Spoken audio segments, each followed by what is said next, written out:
Through my kitchen window, the red bow on a brand new BMW glows like a dare. $60,000 purring in my driveway, gifted to the woman my son calls Mom Evelyn. My gift? A pink plastic piggy bank. I tip it. 3 lonely bills whisper, $3. I've cooked their Christmas dinner, scrubbed the pans, and smiled on cue. Outside, she strokes the leather seats. My son clicks the key fob. His wife squeals like they cured cancer.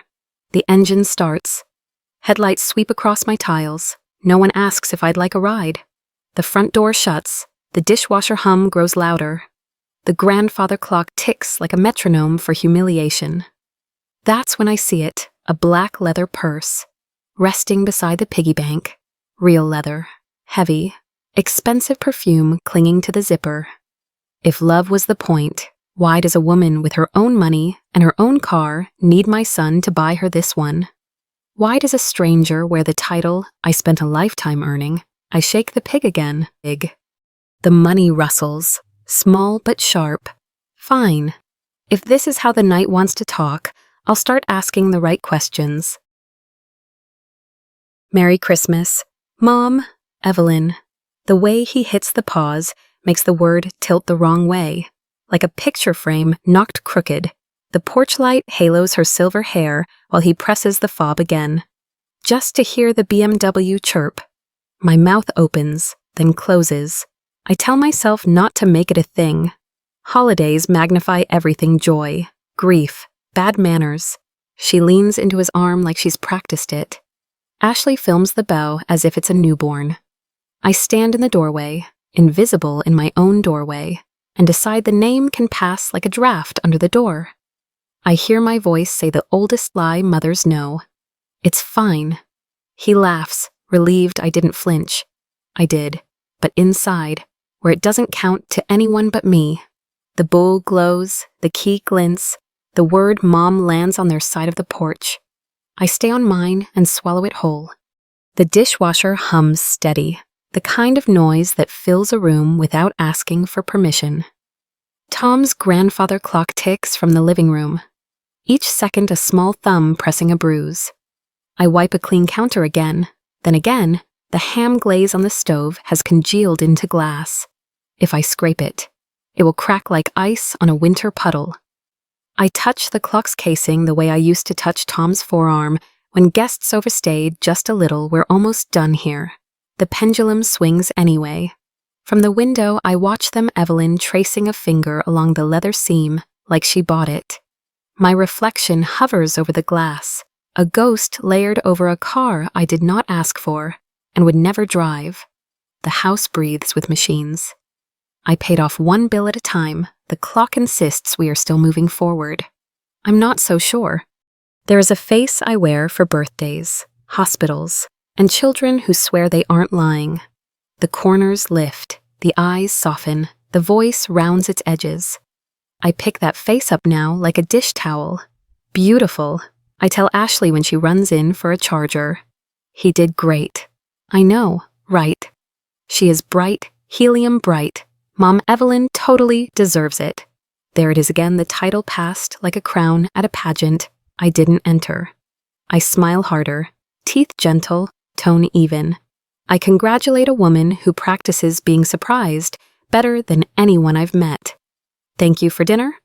Ashley adds on her way out, already talking to her phone. You're welcome, I say to an empty doorway. The smile holds until the door clicks. Then my face drops into the sink with the fork silent, stainless, heavy. Headlights skate across the kitchen wall, melting the garland's shadows. Doors thud. Laughter bounces off the hood. Let's take her around town. My son says, her, the car or the woman, either will do. The engine purrs the way cats do when they know you're allergic. No one asks if I want a ride. They don't even perform the politeness. I lift the trash bag from the can. It sighs like I do.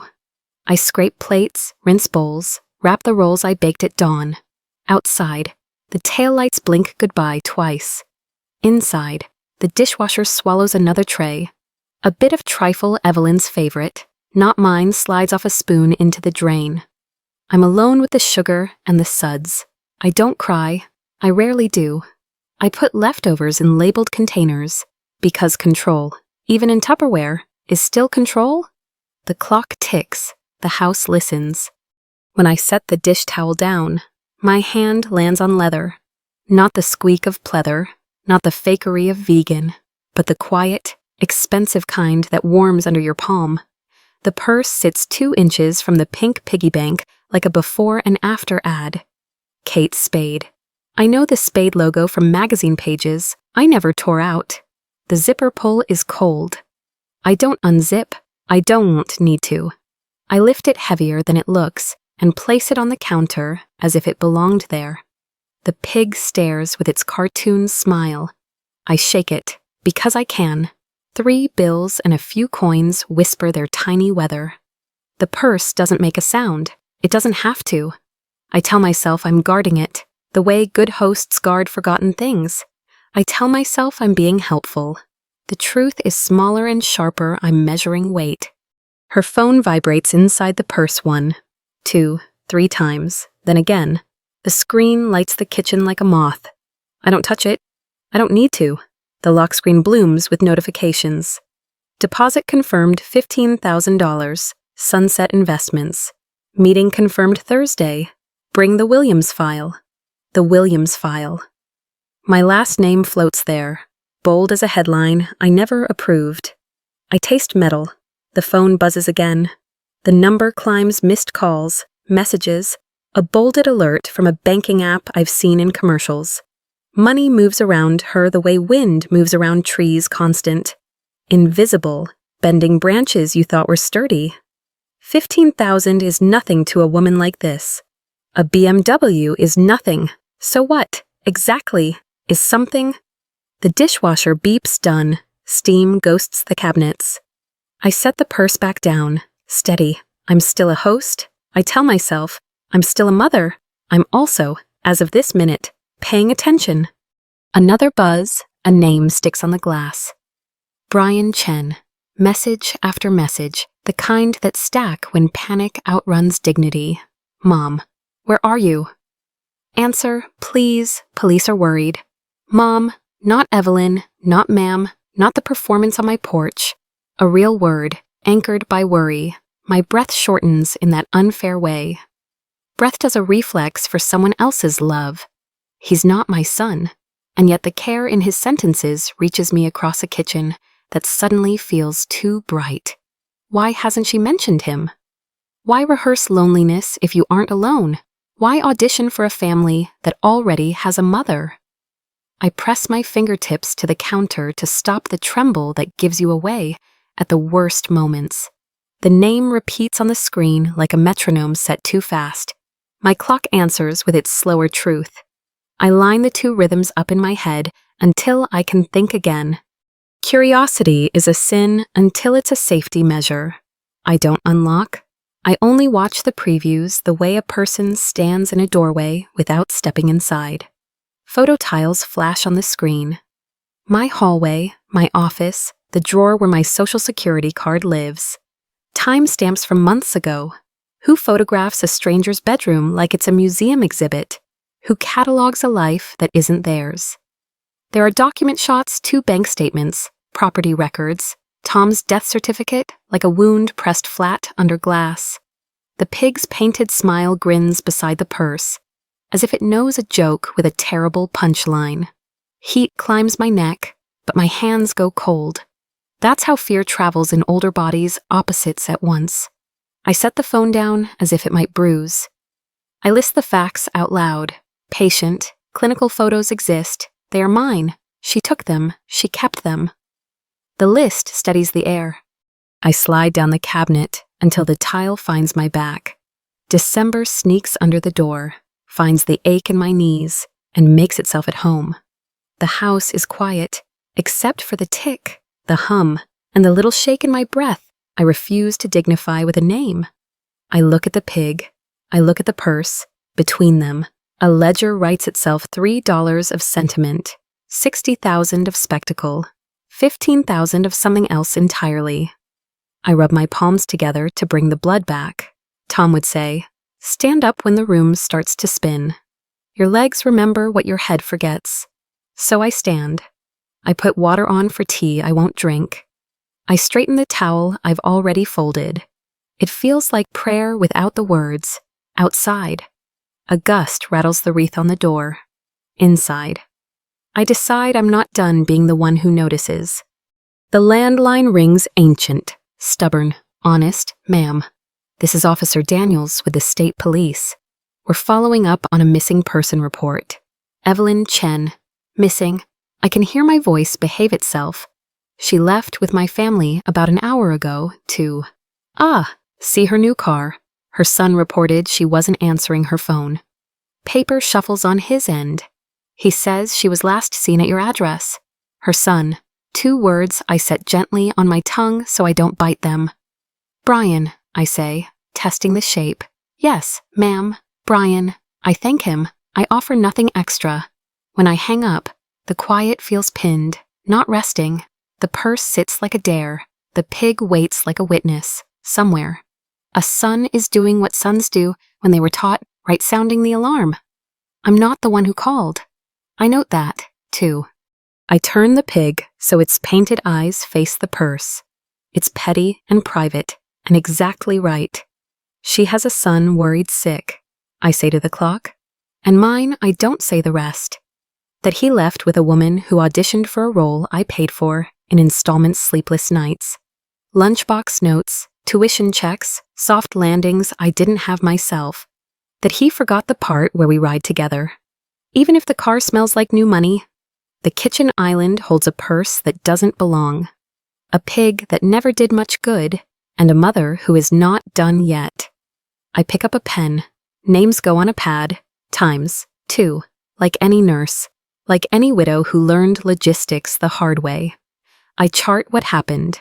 The first line reads, Mom is not a title you buy. The seconds start asking better questions. Search bars were made for nights like this. I type his name, Brian Chen.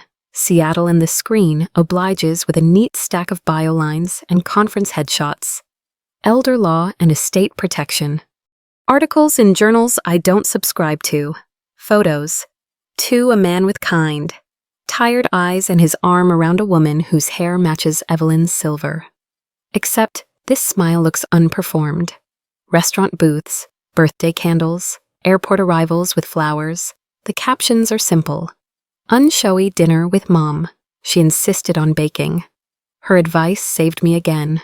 No pageant here, no newcomer sparkle, just the old choreography of people who belong to each other. A short clip loads Brian on a panel discussing financial exploitation of seniors. He says, predators study routines. They borrow trust to buy time. His voice is steady. My jaw tenses at that phrase, borrowing trust, like it's currency. The piggy bank stares up from my counter, and I suddenly understand the insult more clearly than the joke. If this is the son, what kind of mother pretends not to have him? Scrolling further, I land on a post from late summer.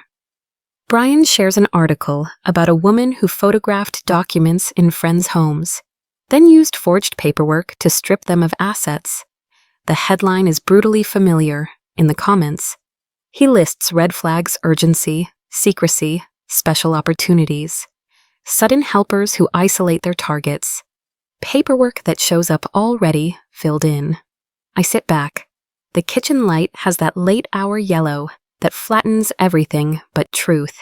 My hands move without me. Tea bag into a mug, kettle flicked on. The water will boil because water always does. I reread the line about forged documents and feel the prickle behind my eyes I refuse to feed. I have a window into their playbook, and it reads like a mirror held to my kitchen, somewhere out there. He is warning strangers about exactly this.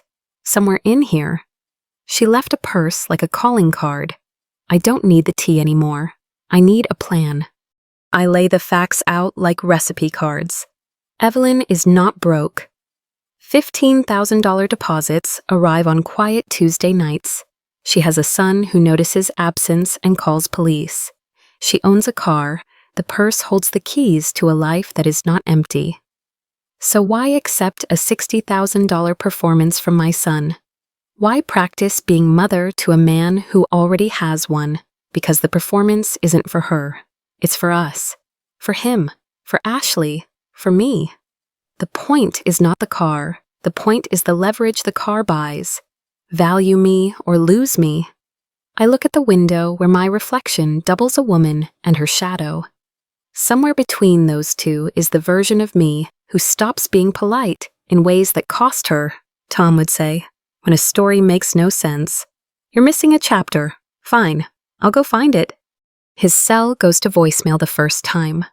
The second time, he answers out of breath, voice bright with the guilt of being interrupted. Hey, Mom, just hopped out of the shower. Can we talk tomorrow? Tomorrow is the perfect shelf for conversations that shouldn't gather dust. It's quick, I say, because I know his tells. Big gift, big month. You okay? Great, he says too fast. Promotion, new responsibilities. Title. The word drops light as a crumb, but we both hear the weight. He hesitates. Regional something. Look, Mom, it's late. He wants the night to smooth the edges. Wants time to rehearse answers that don't sound rehearsed. I let him. Sleep well, I say, and add, because mothers are allowed one small needle. Tell Ashley thanks for letting me host. He exhales a flinch disguised as relief. Night, Mom. When I hang up, the line hum is louder than it should be. If tomorrow is a shelf, I've just dusted it. Let's see what he puts there. Ashley picks up on the third ring. Voice pitched higher than comfort lives. Hi, everything okay? Of course, I wanted to congratulate you both. Mark mentioned a promotion. Oh yes, huge news. Words clatter. She arranges them into a smile I can hear. He's been killing it. What's his new title? I keep my tone soft. My curiosity folded in a napkin. Silence counts seconds. Regional, manager, she says, choosing the most common noun in the world. We're really proud. Wonderful. I let warmth through, but not all of it. Gifts that size often come with paperwork warranties. Loan terms, make sure you keep everything. Another hitch, totally. We're very organized. Ashley loves a vision board, a label maker, a plan. Lying makes her touch her wedding ring. I can hear the faint click against her phone. Sleep, I say. Big day. Night, she says. Relief softening her consonants. When the call ends, the kitchen feels like a stage, after curtain props where they shouldn't be, a silence that knows too much. I reheat nothing. The plate sits where I left it. Ham shining under a thin skin of sugar. Rolls in a towel like sleeping animals. I lean on Tom's chair back and don't sit. The imprint of him lives in the cushion, and I am not ready to feel it. I fork a bite of beans straight from the dish, the way a person eats in a house that has stopped pretending. The clock ticks through it, polite as always.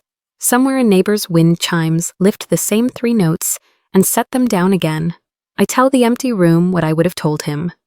I think our son is in trouble and too proud to say it.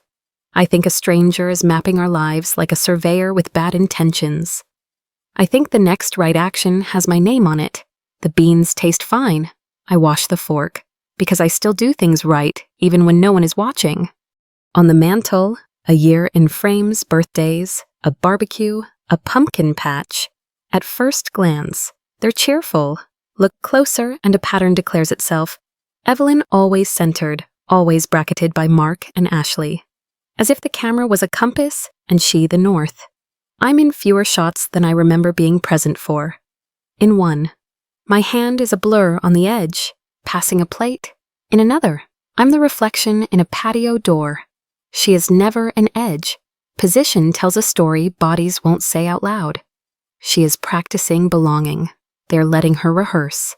I breathe in slow, then slower.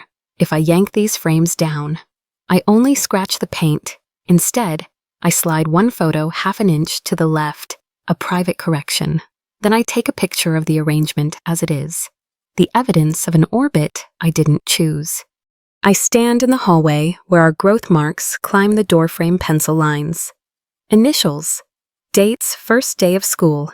The year he shot up 4 inches in one summer. This is an archive no thief would value, which is how I know it matters. 35 years. I say into the wood, packed lunches, rent due, fevers at 2 a.m., essays proofread. 1 wrecked bicycle replaced with overtime. Who am I now? If the title I earned is treated as a nickname that can be replaced, if the only thing that fits in the pig is $3 and the rest of me is worth less than a bow. The thought is dramatic, so I cut it in half and keep only the part. I can use titles can be borrowed, roles are performed, but roots hold. I press my palm to the frame, the pencil dust lifts. I decide not to clean it. I wake the computer, that old faithful dog. A fresh folder sits on the desktop when I'm done, Evelyn. Inside it, subfolders timeline, financial, phone notifications, photos from her device previews, calls. I label a paper notebook the same way because batteries die and paper stays put. I write down tonight's times with the calm of a nurse charting vitals. Bow appeared. Engine started, car left, Officer Daniels called. I note the phrases that matter. Williams file. Deposit confirmed. Bring the Williams file. I print what I can. Panel bios, a screenshot of Brian's credentials, the article about exploitation. This isn't snooping anymore. It's documentation. I am not 12 with a diary. I am 70 with a ledger. If they trained for this, then so did I in hospitals, in budgets, in years of making a life add up. The folder blinks at me from the screen. Small, contained, patient, good. We begin. In the morning, I dial the number on his firm's website. A receptionist answers with the cheerful efficiency of people who triage chaos for a living. I introduce myself as a family acquaintance. I don't over-explain. I'm checking on his mother, I say, letting the word do its honest work.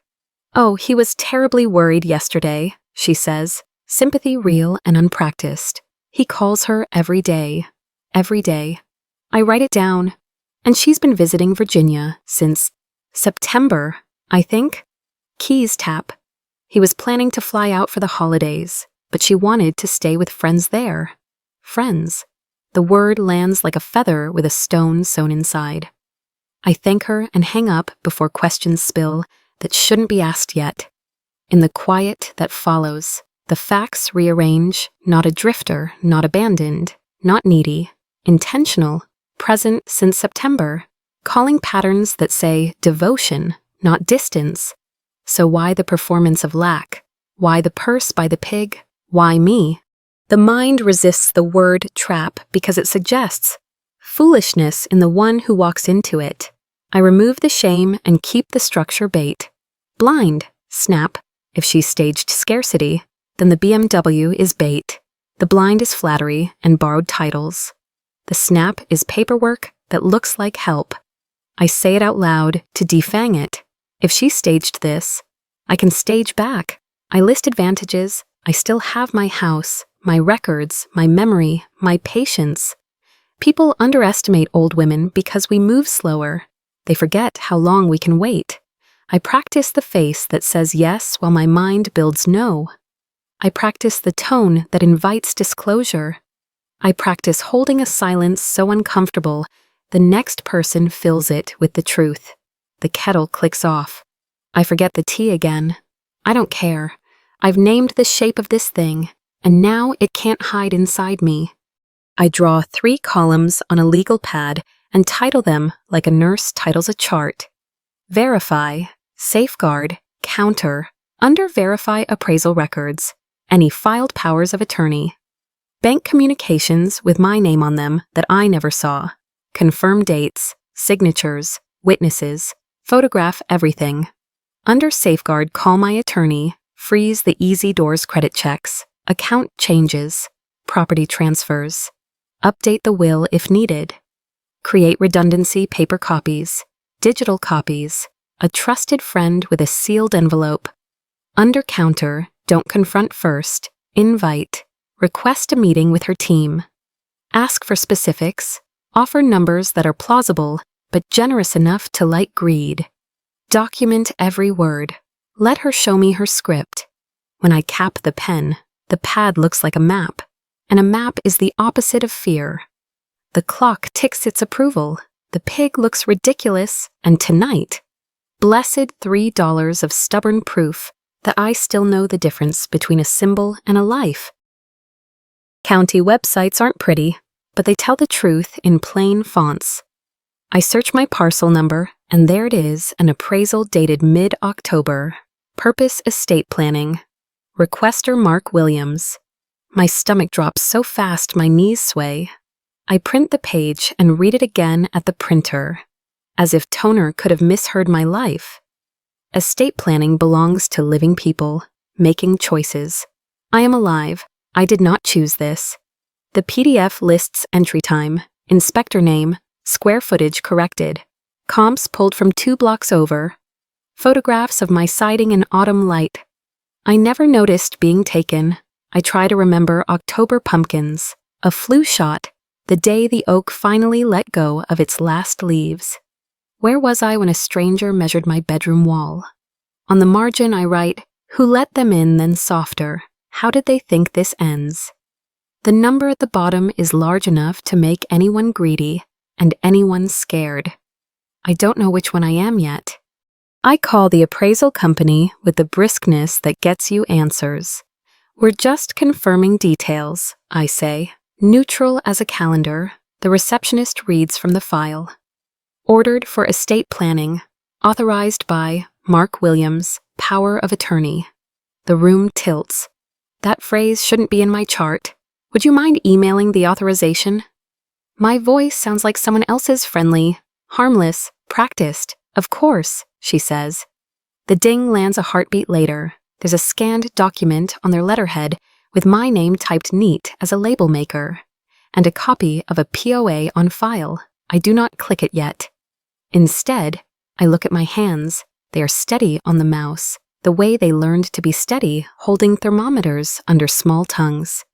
Pens over large bills, a husband's wrist during the soft parts of chemo. Then I open the attachment. Signature swim, notary seal, witness names I don't know. My name where it shouldn't be. My mouth dries out so completely, the word that forms doesn't make it to air, Mo. I drive to Margaret Lane's office because some news should not echo off kitchen tile. She has the kind of face that makes bad news sound like instructions you can follow. I hand her the printouts. She reads them twice. The second time slower. I have never drafted a power of attorney for you, she says, fingers steepled. Each word weighed. After Tom died, you were explicit, you keep control. I was, I say, and hear the past tense hit the table. Someone filed one with the county without me. She turns to her screen, taps, frowns. 3 weeks ago.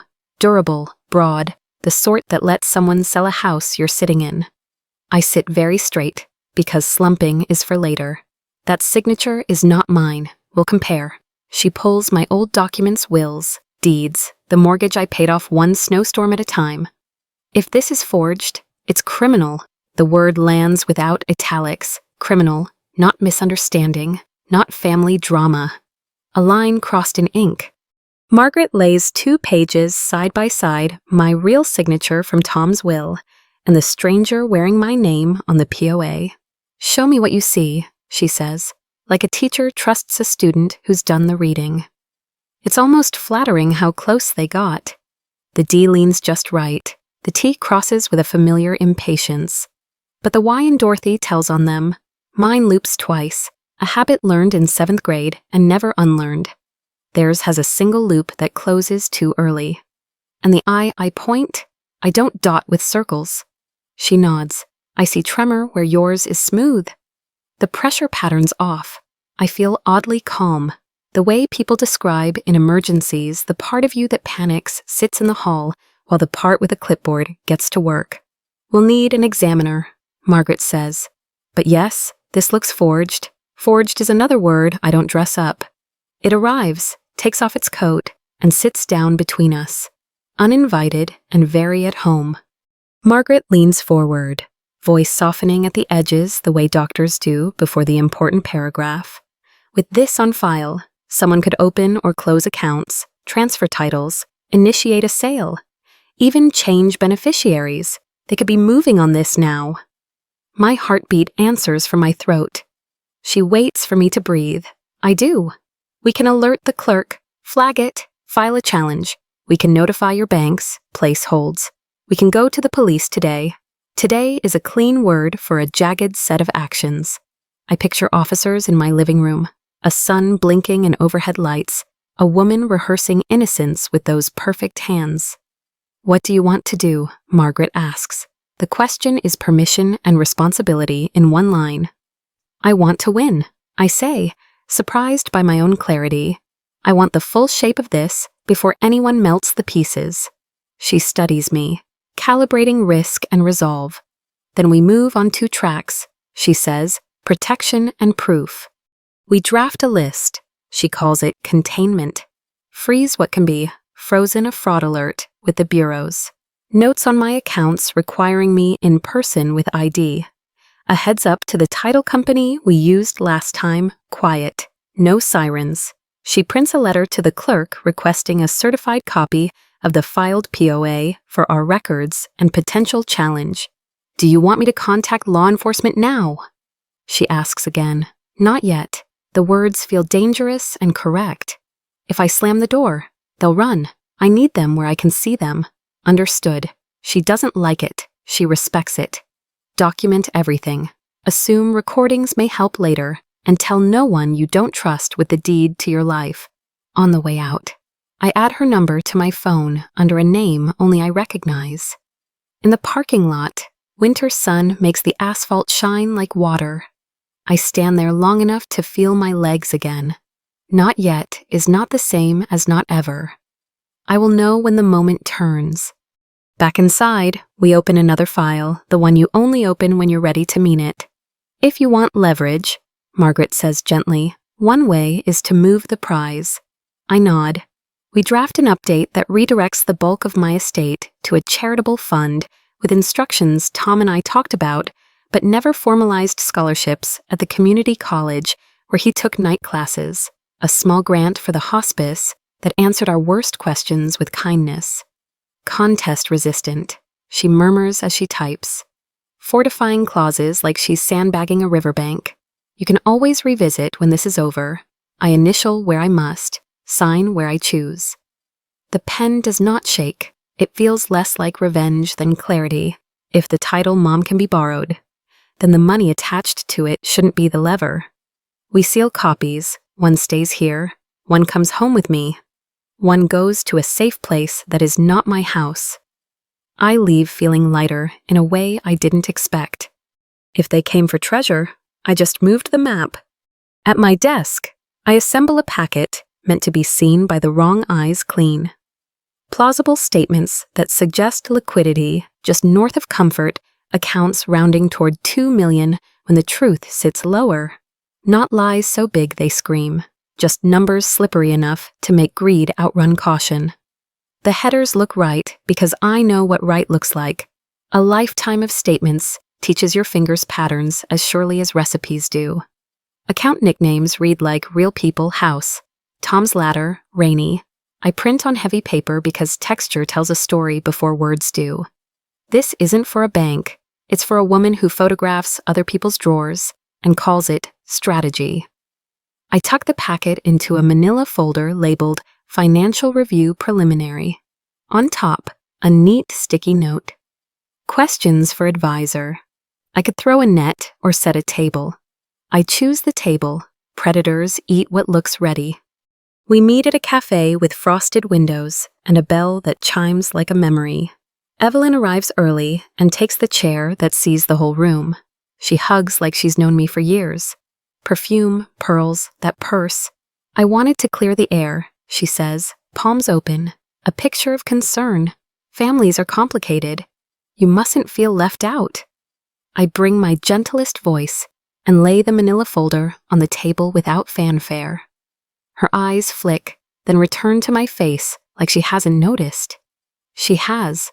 We talk about weather, holiday sales, how generous the kids are. She compliments my sweater the way people do when they're about to pitch something to a mark they've decided is soft. I keep my hand still on the cup, the way you keep water from rippling so a fish will come closer. If there are smart ways to make what I have work harder, I say, I'm listening. She smiles like a curtain being pulled. The pitch unfurls smooth as a ribbon. With proper optimization, she says, savoring the syllables, you could unlock equity, minimize taxes, and increase liquidity without sacrificing comfort. Unlock, minimize, increase verbs that sound like favors. She sketches a sale leaseback on a napkin. I sell the house to an investment group she knows. Then rent it back below market. Proceeds get deployed into high-yield instruments her associates curate. Timing is key, she adds. The hook underneath the lace. Their intake window closes soon. If we move in the next 2 weeks, you'd qualify for a preferred tranche. We can also use offshore vehicles to protect you from unnecessary scrutiny, perfectly legal. Of course, legal lives a long way from ethical, and farther still from kind. I nod as if encouraged. I am, just not in the way she thinks.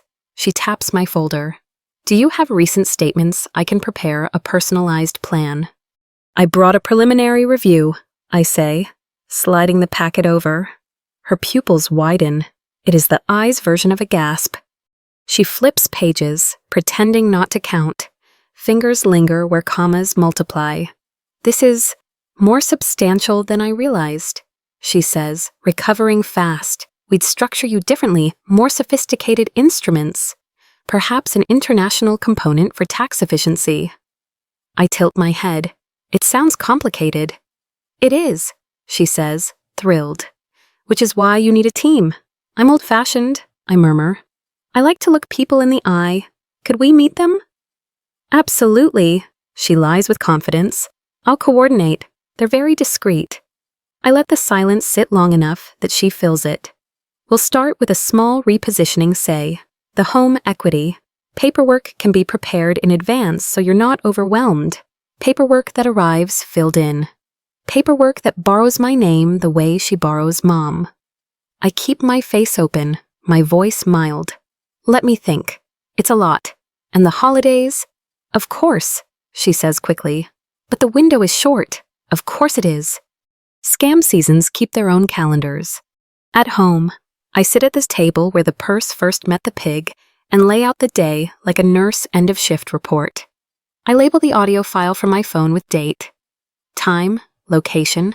I summarize in my notebook, sale-leaseback proposal, offshore suggestion, intake window, team meeting promised, her reaction to the numbers dilated pupils at page 3.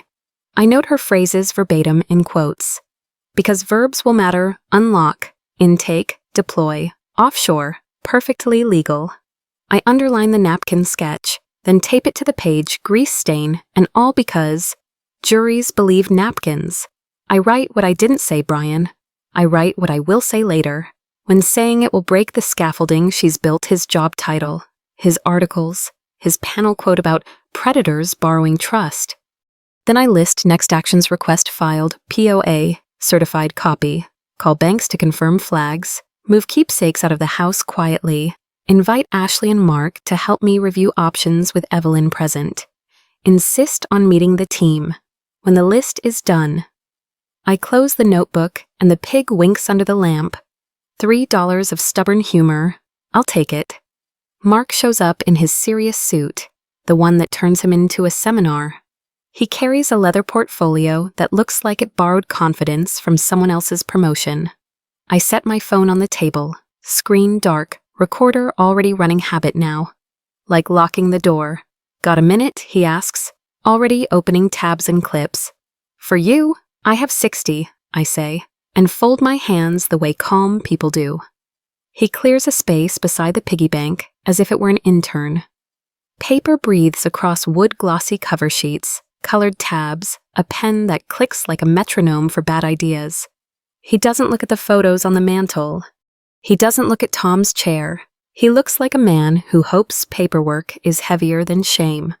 Let's walk through options, he says. voice pitched to professional. Let's, I answer, mother to client, client to mother. The clock ticks behind him, counting beats, not blessings. I think of December and doors and the purse that started this. I'm ready to stop pretending we're talking about money. He spreads the packet like a magician, fanning Card's reverse mortgage brochure. Home equity line, pre-approval, a templated letter of instruction. Blanks politely waiting for my name. This takes the pressure off. He says, liquidates without selling. He flips to a page labeled Portfolio Reallocation. Arrows flowing from conservative to aggressive. Returns that curve upward like fairy tales. Linda's friends can manage the transitions, he adds, and the way he says friends sounds like a password. I pick up the pen, test it on a Post-it ink too eager. My name would glide whether I meant it or not. Who drew this up? Linda knows people, he says, and I hear the wobble he hopes I don't. They specialize in seniors. Do they now? He keeps moving. We sign prelims today. You sleep on it. Finalize before the holidays, close windows. Clean. Clean is a bold word for a plan that leaves fingerprints. I put the pen down between us like a border. Mark, I have one question before we rearrange my life. Are you in financial trouble? The sentence lands soft and lands hard. He blinks like I flashed brights. No. I mean, everyone. Are you in financial trouble? I repeat, slower, the way you ask a child about a fever. His shoulders give first. The jaw follows. It's complicated. Complicated is a lid on a pot, I say. What's boiling? He stares at the paperwork like it can act as a shield. We're behind. Ashley's hours got cut. My bonus disappeared. Prices went up. It's tight. And the BMW. He flinches. Symbolism, he says, hearing it as he says it. It was proof. Linda said sometimes you need to demonstrate commitment, so her group knows you can handle significant decisions. By buying her a car, I say, not asking. He nods, small. The clock ticks, loud now. I let the silence spread like a sheet between us until he reaches for a corner. He doesn't find one. Okay, I say gently. Then we need to talk about more than interest rates. The story leaks, then pours. Missed mortgage, second mortgage. Ashley crying in the laundry room with the dryer off so the kids won't hear. A savings account that looks like a lake in August, shrink lines around the edges. She said we were good candidates, he says, and the pronoun is a confession. That with her guidance. We could restructure everything, but first we had to show we were serious. You showed her $60,000 of serious. I say. His laugh is a wound. I thought it would fix things. I thought it would buy us a seat at the table. It bought you a bill, I say, but I keep my voice soft where it can't be. I remember the bike he wanted at 12, the extra shifts, the way Tom and I smiled through the ache because love sometimes looks like receipts. Mom, he says, and for a second the word belongs to me again. I'm sorry. Keep talking, I say. We're not done. I slide the printed authorization across the table. Face up, do you recognize this? He skims, then freezes at power of attorney like a deer hearing a twig snap. What is this? An appraisal ordered in October under your authorization as my POA. Color leaves his face. It's not subtle, it evacuates. I never, Mom. I don't have POA. I know. I tap the signature. That loop on the Y isn't mine. He looks from the page to me and back, hunting for an exit that isn't there. Linda handled the vendors, he says, barely audible. She said she could fast-track logistics. I thought it was just admin. Logistics don't need my name forged, I say. He presses his palms to his eyes. The portfolio edges his sleeve. Paper nudges skin, as if to remind him which side it's on. Okay, I say, steady. Now we both know what this is, so we stop calling it help.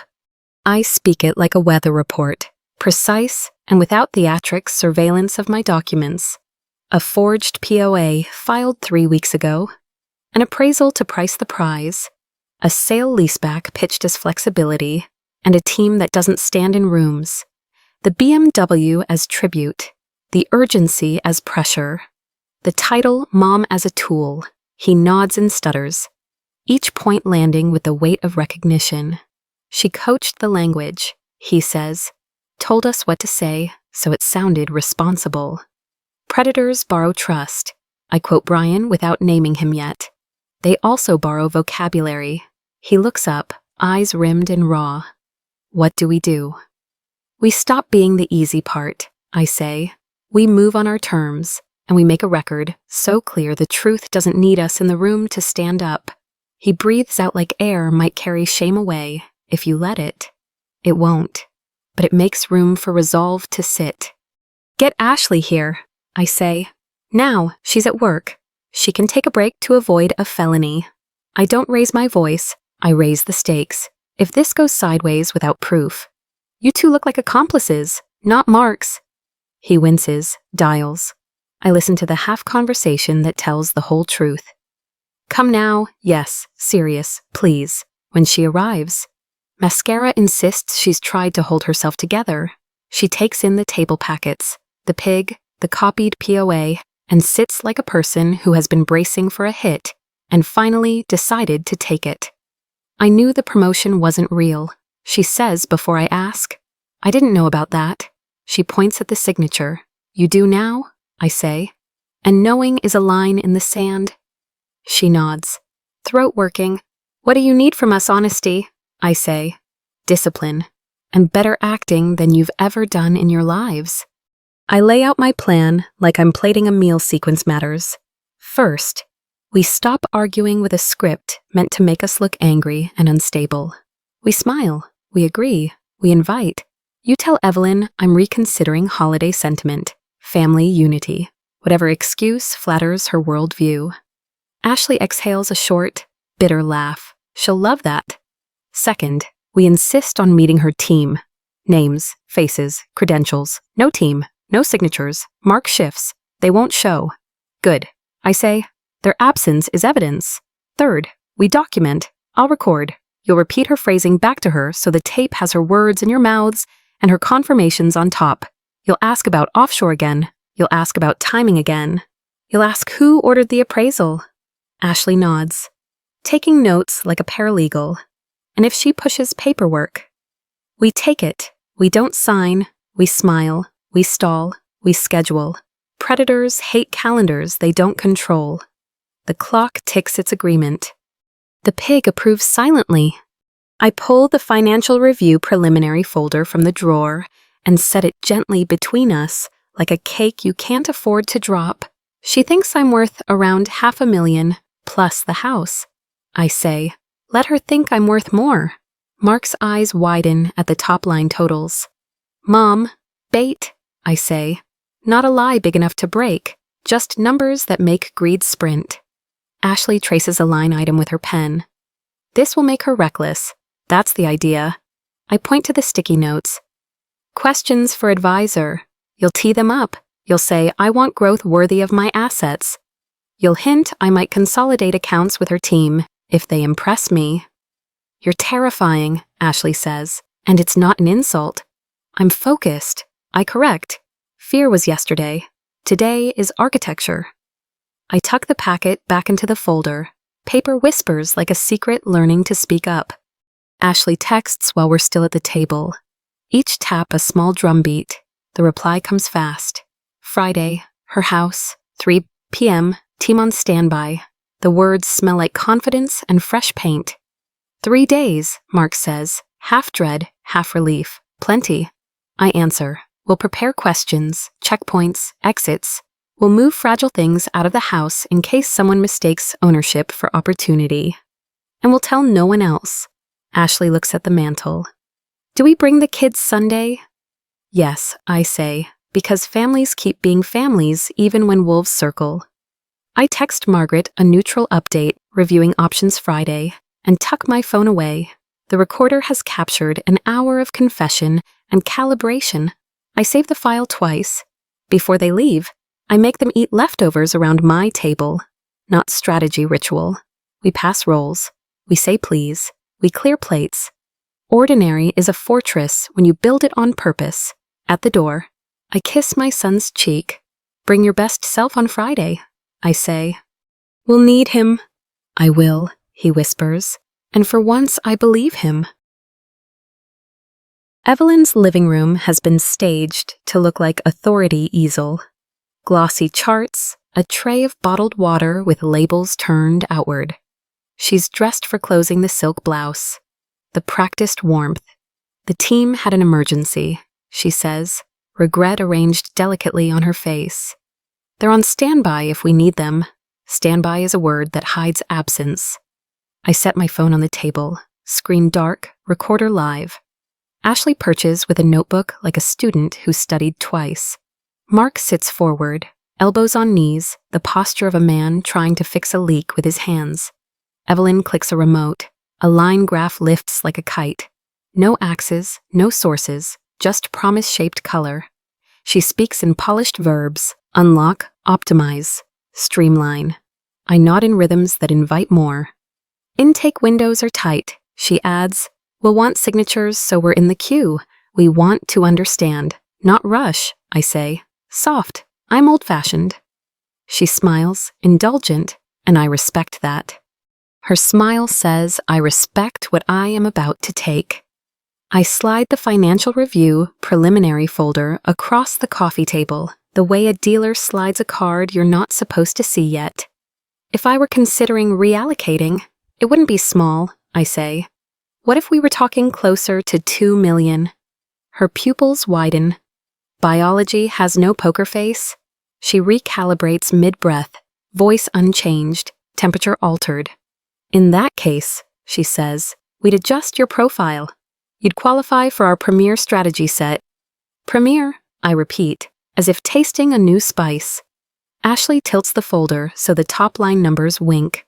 Mark keeps his hands folded so he doesn't tremble. Evelyn leans in, manicure catching lamplight.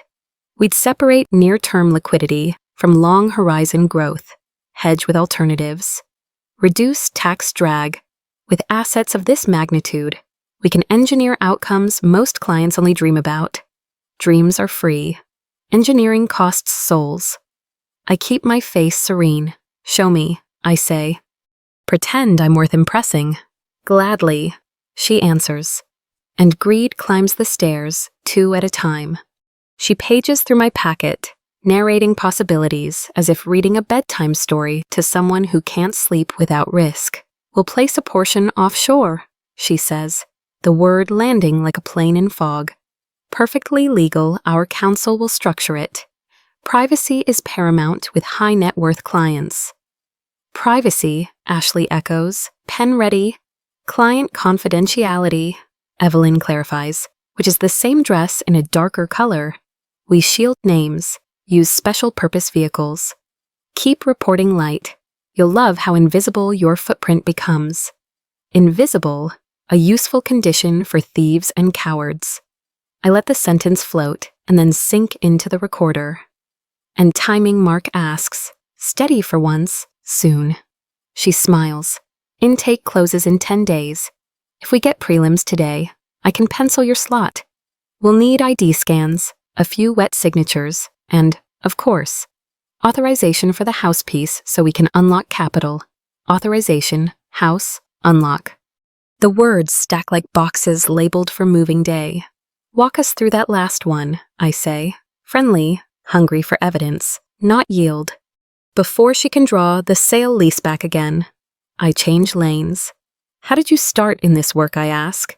You speak like someone who's been in the room a long time. She chooses a smile from her collection. Various firms, she says, senior advisory roles.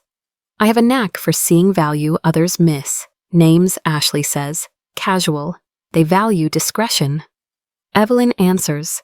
The answer people use when the truth won't serve. Referrals only. I'm selective, and your team, Mark adds. Credentials top tier, she says, and pats the empty air where their bodies aren't. If they weren't with a client right now, I'd have them here.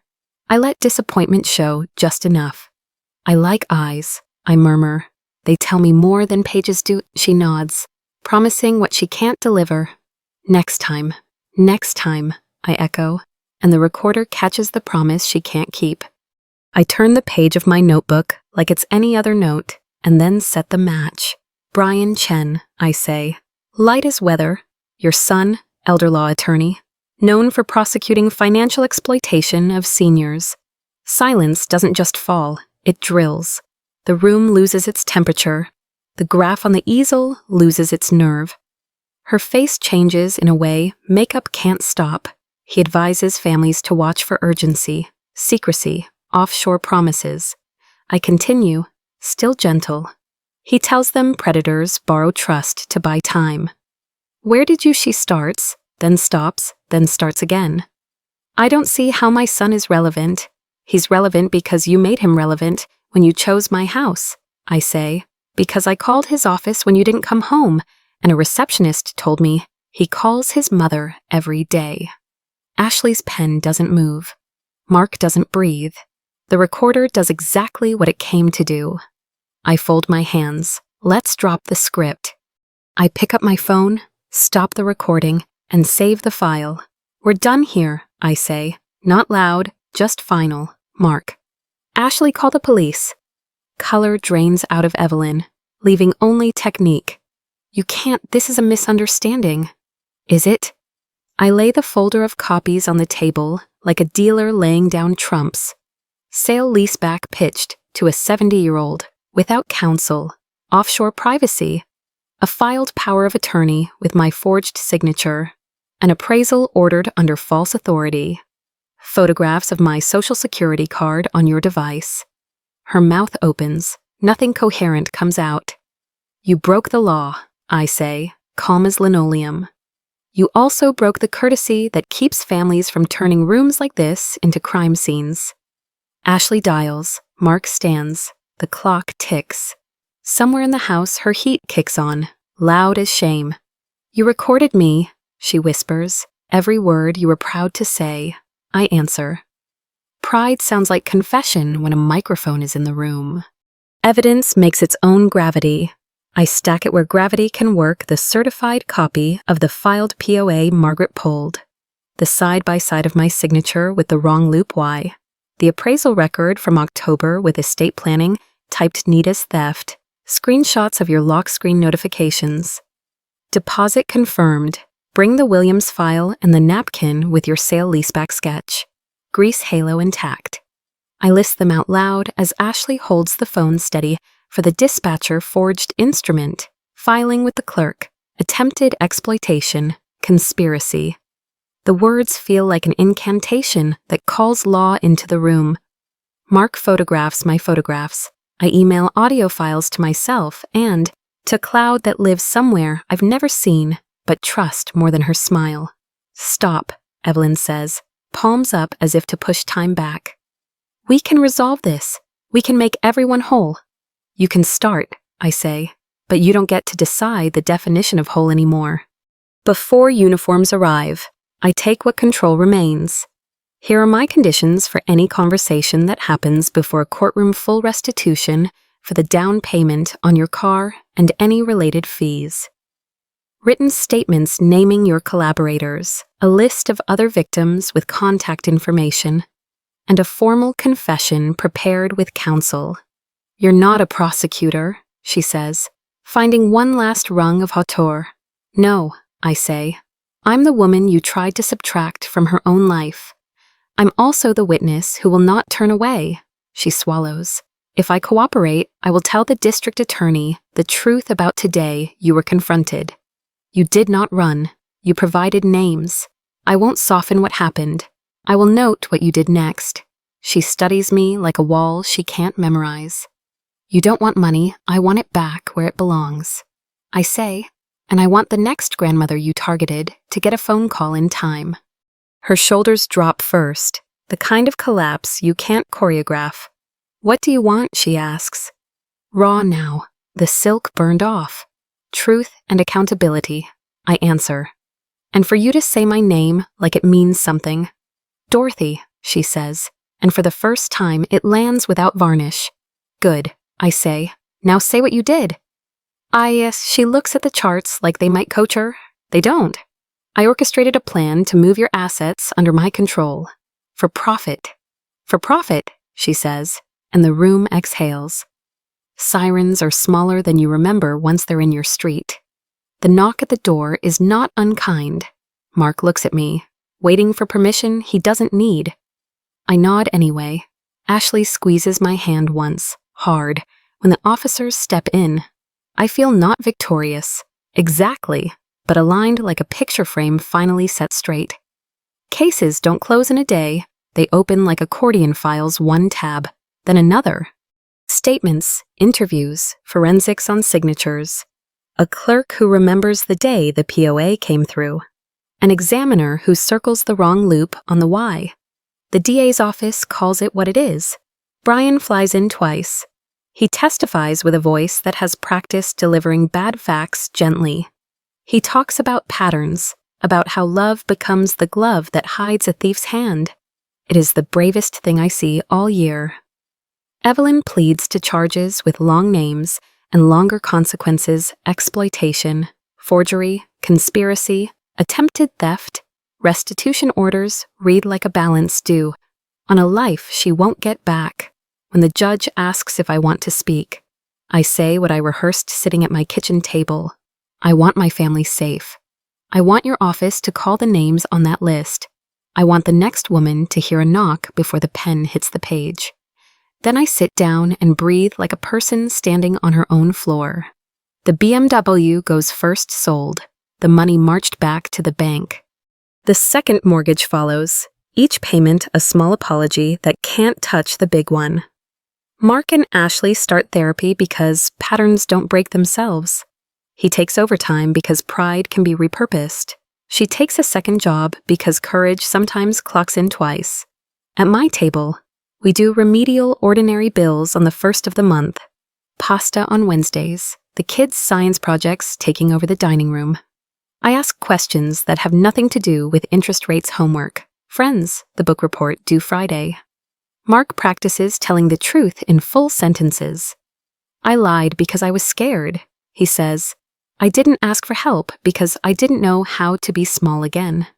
You weren't small, I tell him. You were wrong. There's a difference. He nods, and the nod lands like a brick in the foundation we're rebuilding. On a Sunday that smells like cut grass and roast chicken. The house is busy in the good way. Emma ties ribbons around the dog. Jake asks me about compound interest with the seriousness of a 12-year-old who just discovered math can buy guitars. Ashley brings a stack of frames, found these in Tom's workshop. She says, we lay out the photos on the rug our wedding, his night school graduation, Mark with a missing front tooth, and a trophy he slept with.